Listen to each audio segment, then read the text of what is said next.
आप सबको जय मसीह की। नीति वचन 31 और उसका 10 पद से मैं आपके बीच पढ़ना चाहती हूँ और जिसका हेडिंग है आदर्श पत्नी। इसमें इस प्रकार से लिखा है कि भली पत्नी कौन पा सकता है, क्योंकि उसका मूल्य मूंगों से भी बहुत अधिक है।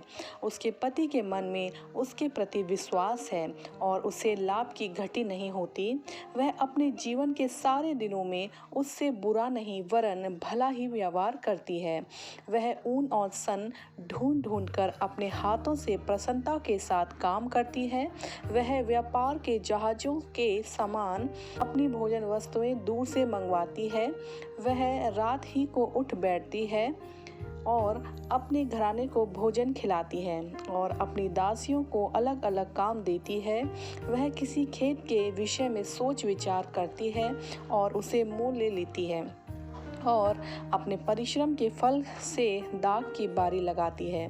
वह अपनी कटी को बल के फेटे से कसती है और अपनी बाहों को दृढ़ बनाती है।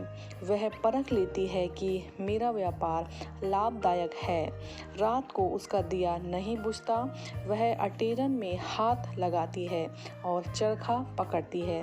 वह दीन के लिए मुट्ठी खोलती है और दरिद्र को संभालने के लिए हाथ बढ़ाती है। वह अपने घराने के लिए हिम से नहीं डरती कि उसके घर के सब लोग लाल कपड़े पहनते हैं। वह तकिए बना लेती है।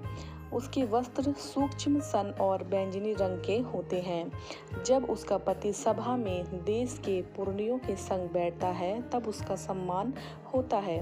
वह सन के वस्त्र बनाकर बेचती है और व्यापारी को कमरबंद देती है। वह बल और प्रताप का पहरावा पहने रहती है और आने वाले काल पर हंसती है।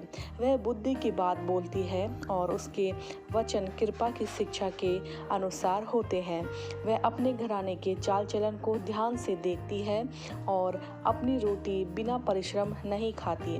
उसके पुत्र उठ उठकर उसको धन्य कहते हैं। उसका पति भी उठकर उसकी ऐसी प्रशंसा करता है।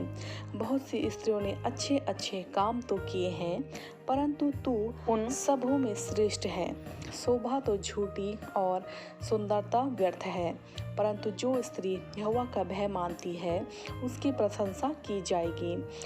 उसके हाथों के परिश्रम का फल उसे दो और उसके कार्यों से सभा में उसकी प्रशंसा होगी। आमीन।